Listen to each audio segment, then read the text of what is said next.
Good evening, YouTube. Welcome back. Got back from work this evening. I got home and Dad was out in the garage pressure washing the floor. I didn't know what was going on. Something he never done before.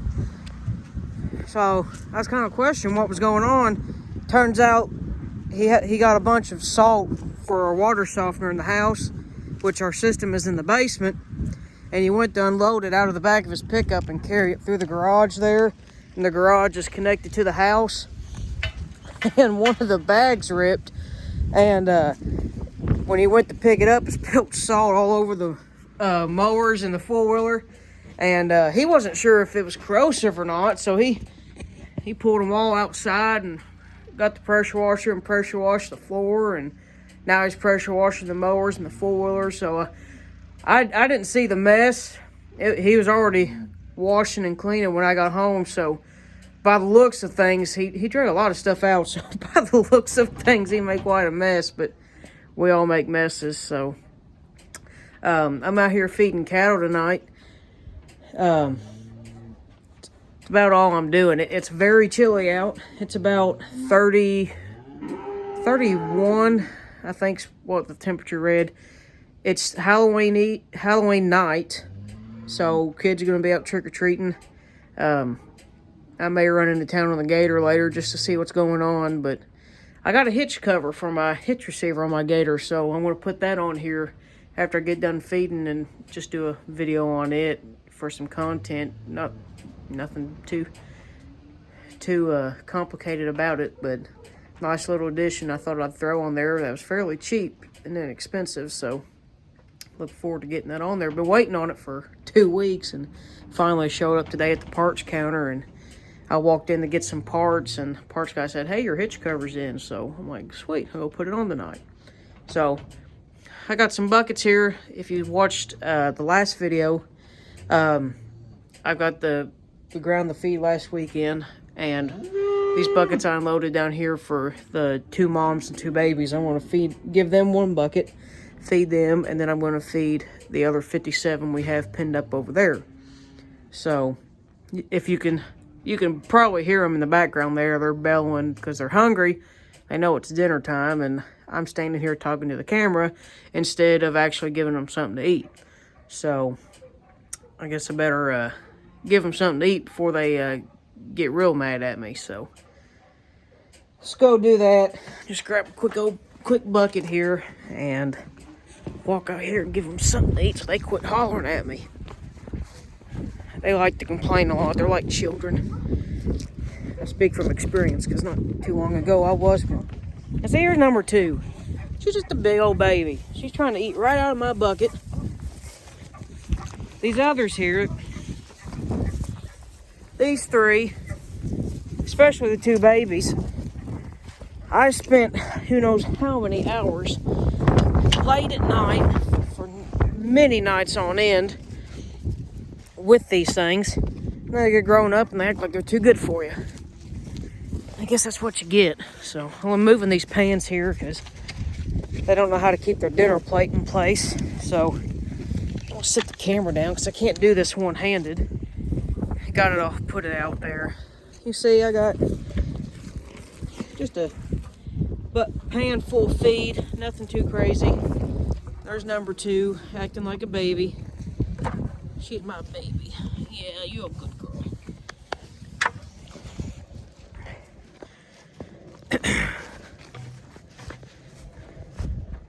Yeah, she likes that. So now I'm going to just put this bucket back in here and go feed the other 57. It's the coldest day of the year so far, well, for this winter. And when it hits you like this, you don't get adjusted to it properly. Man, it just feels cold. So that's why I'm bundled up today. I don't do cold. I like fall, but I like the warmer side of fall. I don't like the cold weather, so. Here's all my other lovely ladies. I can tell you, My girlfriend might not like this, but see all these ladies here? When I got a bucket of feed in my hand, they're chasing me all over the place. It's like I'm a chick magnet. Well, I guess in this case a heifer magnet, so. Pro tip, if you ever need some ladies to chase you, just come out here to your local cow pasture and grab a bucket of feed. I guarantee you you'll get some to chase you. Pro farmer tip of the day. Number 2 there. She's looking all fun tonight. Yeah, that's one of our favorites. She's one of the more tame ones. Which when you get a group like this, none of them are really ever tame. Like number 2 in that group. There's 2. Number 2 is from the last group, so technically there's 2 number 2s right now and 2 number 10s. But anyway, when you get a group like this, they just don't, 9 times out of 10, a lot of the times, you don't get any that's mellowed out and tame to where you can just walk up, pet them, and do whatever you want. Number 2 is a rare exception. You can walk up to her and do whatever you want. She ain't going to care. We had one other like that a few years back. And he was a steer though, and you could walk up to him and you could just do whatever. But most years, almost always, you walk out there and you try to pet one of them or get near them, and they're going to get spooked and they're going to run off and do their own thing. It's just the way cattle operate. It's kind of bums you out a little bit because, you know, who doesn't like to go pet a cow? So, but oh well. They make us money. Cows are fun to have when they act right. Sometimes they do things that make you wonder, how in the world did they do that, or why in the world did they do that? So I'm gonna straighten the bunks out. These are just bunks you get at the Tractor Supply or feed store or whatever. And they get so anxious standing around waiting for food. And while they're eating, they just walk around and bump into them because they don't really care.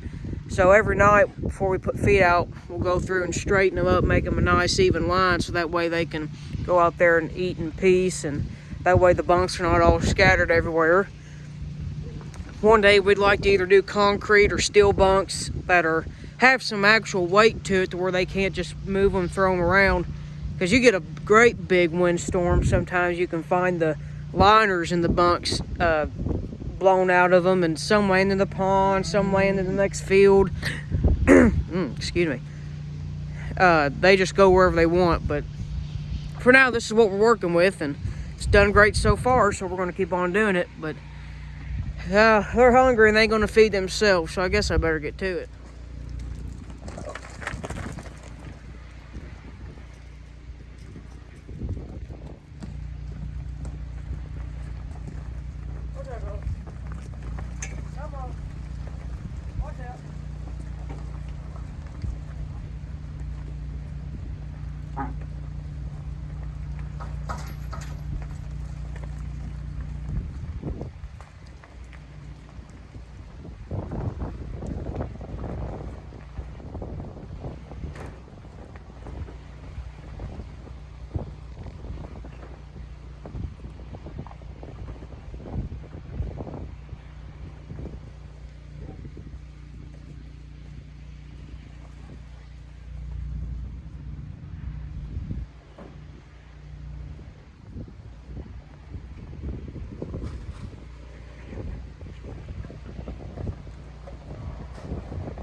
all the cows are fed now.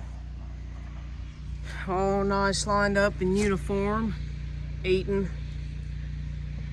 Like I said, and this probably be the last video. Like I said, oh, cover the camera. Like I said before, they really like the feed, and they go to that first before they do anything else. There's a lot of grain content in there, and a lot of supplement and vitamins in there that we mix in that really help their health, overall health.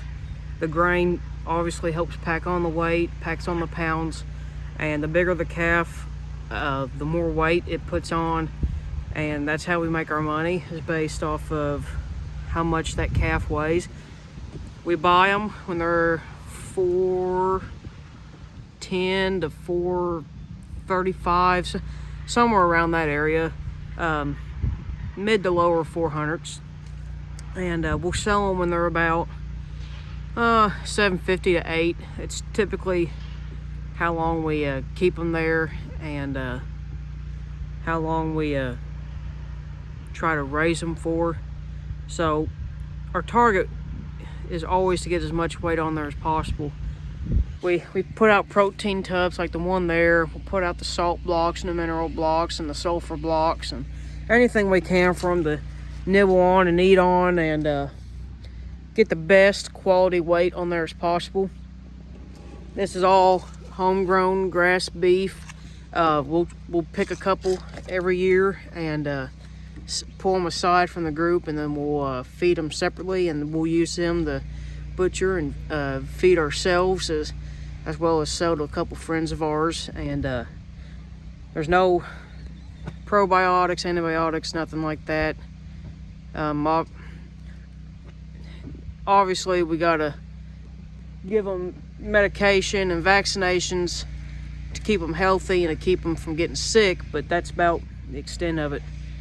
Cattle are pretty happy. They're pretty healthy, and this has been a great group for us. They came in, they were bawling for mom for just a few days. They weaned off no problem. They mellowed out. They were quiet after that. Haven't really had any that get really sick to think they were gonna die on us, but we did shoot a couple just because they were new to us and they showed signs of them possibly getting sick, so we gave them some vaccinations. But other than that, this has been a great group of cattle for us. Couldn't have asked for a better group. We got the fresh water sitting out there that we dump out, that I've talked about before, which, since it's gotten cold now, it's about 31, got down in the low 20s overnight, so we put the water tank up and we quit hauling water for the year. But when we first get these cows, we'll put the water tank on a pallet and we'll haul it around with the tractor at night, and we'll dump it in the freshwater tanks. That way we can keep them off old pond water for as long as possible. I'll set the camera down so I don't get shocked by the fence here while I shut the gate. We'll try to keep them off of pond water for as long as possible. That way they're not drinking in that nasty water. That way that fresh water kind of helps build their immune system up, and they're not exposed to all that bacteria. Because cattle, when it gets hot out, they'll go stand in that pond, try to cool off, and while they're in there, they just go to the bathroom whenever they please, and they don't really think about that. And of course, you got turtles, fish, frogs, anything else that wants to go in there, and it's just not as healthy as good, clean, fresh water from the well that don't have any of that in it. So it's kind of what we try to do to keep them healthy. Just an extra step that we try to do to provide a quality beef and keep our cattle happy and healthy, and give them the best quality of life that we possibly can give them. That's the ultimate goal. So that's about all there is to feeding cattle. Nothing too crazy. We don't have a TMR mixer and nothing like that. We'll grind it out of the mixer and dump it in buckets.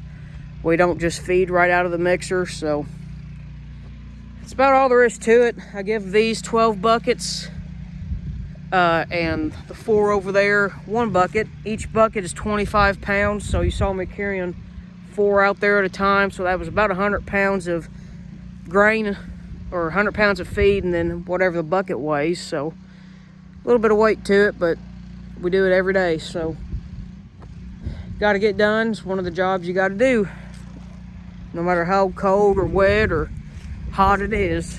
So now I can hear him finishing up the garage, finishing the floor. I'm gonna grab that hitch cover and we're gonna go put it on the Gator. Like I said, there ain't nothing too crazy about it, but some content for you guys. So anxious to get it on. I really like my Gator, in case you can't tell. One of these days, once I get some more miles racked up on it, get some more seat time, I'll do a comprehensive review of it. It's been a great machine. I really like it. So be on the lookout for that. Of course, I'll give another heads up notice when it gets close to the time. We'll do a review on that. Some of y'all might be interested or be in the market for a Gator or side by side, and you might want to take a look at it after that. So when it comes to that time, I'll let you know. But for now, let's go get the parts and do our job. All right, guys. So we've got the hitch cover here taken apart. We're going to put it together and put it on. I got it out of the package already, but the nice thing about the cover itself is that it's actual metal. It's not plastic, it's not fiberglass, it's not poly, it's actual metal. So it's going to stand up to a little bit of abuse. It's probably going to get scratched over time, or sitting down low like that on the vehicle, you may run into some sticks or some brush at some point. But for 20 bucks, I think regular cost is like 30 some dollars. But for that price, I mean, if something happens to it, you just go get another one. It's going to be a great addition to the back of the Gator here. So they give you this. What comes in the package is the cover itself, obviously. They give you 2 different sized brackets.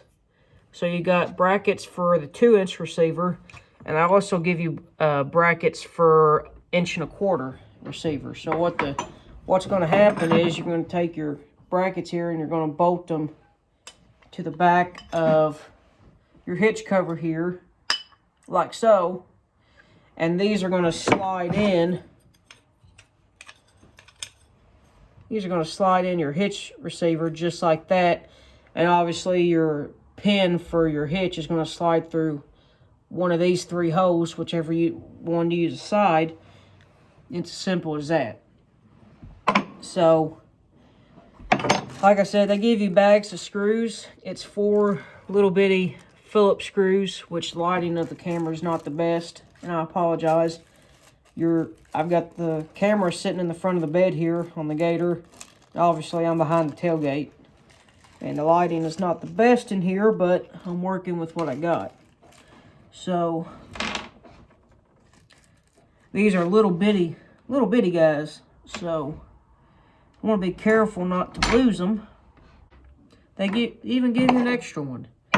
It takes 4 screws, and they got little star washers here that you can't see, but I'll just bring it closer. So yeah, you can see the screws are not very big at all. You got little star washers there. It's going to take 4 screws and 4 washers, and they actually give you 5 in the package. So they give you an extra one in case you lose it. But here's, for size reference, sorry for grabbing the camera. There's the cover itself, and then there's the hardware, and there's the brackets. So there's not a whole lot to this. It's a fairly simple installation. So I'm going to go ahead and piece it together, and I will show you what the end result is once I get it here. Alright guys, so I got the hitch cover assembled here. Fairly simple install. I'll step over here to the barn door so you can see exactly what it is. I have my snap-on screwdrivers out here. Gotta have the best to work on the best. So sad part is tools cost more than the parts, so so it's all right. Yeah, so There we go. Hitch cover, not much to it. You can see these two little brackets here are going to go on the back. There's 4 screws. And there you go. 4 screws, 4 star washers. Brackets go in straight in like that. Just tighten them up. It's already threaded on the back of the cover here, and where the screws go, it's already threaded, so you don't have to screw them in by hand and make your own threads. It's already threaded, so that's nice. Took all of a minute to put it together. Hardest part is just getting those little bitty screws lined up in the hole, and try not to just let them slip out of your fingers. I don't have big hands. My hands aren't cold though. It's pretty chilly out, so. But just trying to get them, hold on to them with your fingers and get them lined up in the hole is about the hardest part. That's all there is to it. I want to set this down on my tailgate because I bought a pin for it to go through the hole in the receiver, obviously to hold the cover in. And I left the pin in the house after I walked all the way out to the barn. So I got to go grab it so that I can put it on and then show you guys the finished product. So yeah, you can tell it's pretty windy out, especially with the temperature, man. It's pretty chilly, so I want to get that pin real quick and I'm going to put that thing on and we'll show you guys the finished result. Alright, so I got the cover assembled and installed, and I think it's a pretty touching look on the Gator. I haven't pulled anything with the Gator so far, so just throwing that on there and giving it a nice little touch. I think it looks all right. It's a little loose in there, but it ain't going nowhere with that pin in there. As long as you got your screws tight, it's not going anywhere. So it looks pretty good to me. The Gator itself is dirty from harvest, of course. I haven't had time to wash it, and it's been too windy and too cold. Today is Tuesday, October 31st. It's Halloween, and it's been 4 days since the end of harvest, so she's still dirty. I want to get her cleaned up, though. So if you guys enjoyed the video, be sure to like, comment, and subscribe, and tune in to all my future videos.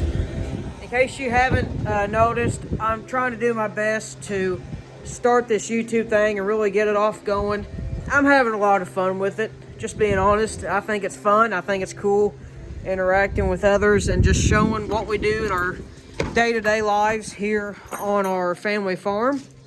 And so I figured if there's a lot of others on YouTube now that are farming and showing what they're doing and what their farm is made of, so if they can do it, why can't I? You know, I've already tried to get the social media thing down pat, so doing YouTube is just adding another piece to the puzzle, so we'll see what we can make of it. Like I said, be sure to like, comment, subscribe, and tune in to the future videos. There's going to be a lot more content. We're going to get stuff cleaned up here at the end of the harvest, going into winter. We're going to get stuff washed, cleaned up, tucked away, and start feeding hay 2-3 times a week for the cattle, doing maintenance over the winter to the machines, getting winter projects done, stuff that we wanted to do all year, found out what we needed to do over the course of the year and the growing season, that when winter hits and things out in the field slow down, we can get caught up on projects. So farming's a year-round job. It don't slow down for livestock guys, that is, but all farmers.